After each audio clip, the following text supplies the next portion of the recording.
As far as I can tell, he's a normal human adolescent. Who claims he's an ancient who has descended and taken human form.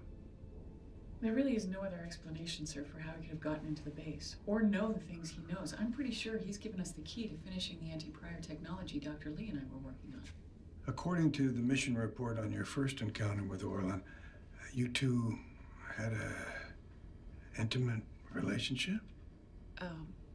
Well, we did, but he didn't look like that. He was taller. He was a grown man. Wow. So why come back as a boy this time? He said he had no choice, sir. He had to take a younger form in order to preserve as many of the ancient memories as possible. The knowledge he possessed as a ascended being was too massive for a normal human brain to handle. We're guessing that having a younger brain gave him a slightly better chance of retaining the knowledge a little longer. That makes sense, actually. The neural makeup of a still developing mind has the potential for better memory retention than that of an adult.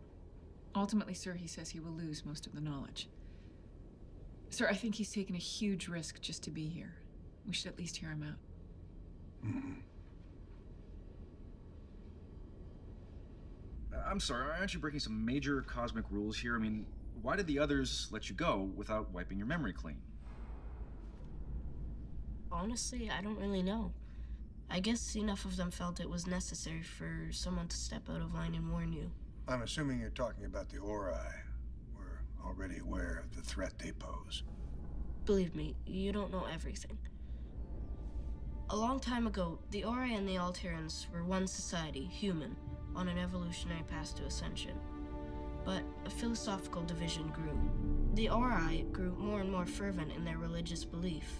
The Alterans, for a lack of a better way of putting it, believed in science. The Ori tried to wipe them out. So instead of going to war, the Alterans built a ship, left their galaxy, and came here. We know that both the Alterans and the Ori eventually ascended, and that the Ori passed on a religion called Origin to the next evolution of humans they created. Yes, but the central promise of the religion, everything Origin's followers devote themselves to, is a lie. Are you saying that the Ori don't offer their followers ascension? No, most certainly not. Then they'd have to share. Share what? The power they sap from those who worship them. How is that possible? Are you saying there's a real physical transfer of energy to the Ori that occurs simply through a human being's belief in them? Simply is not how I would put it. It's quite complicated, but possible. And for it to have a measurable effect, it requires massive numbers of humans relinquishing their will. Nevertheless, it is one of the main reasons the ancients have so strongly believed in strict non-interference in the lower planes. Because the temptation to manipulate and align lower life forms in some order for your own purposes could result in exactly this type of abusive corruption. The Ori empower themselves by sapping the life force of those willing to surrender themselves to them. Unknowingly. And this promise of salvation in return leads to nothing but death of the most meaningless kind. Because there's no conscious effort to achieve enlightenment without being spoon-fed by the Ori. Do the priors know this? I mean, are they complicit? No, they're merely pawns.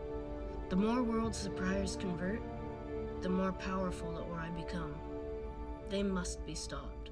Why don't the ancients, Alterans, whatever you call yourselves now, why don't you stop them? I'm one of them no longer. And even if I was, it is unclear whether such action could result in victory. Nor is such an endeavor at that level necessarily the next best step to further enlightenment. All I can say for sure is that if this galaxy were to succumb and bow to the Ori, it would be very bad for everyone.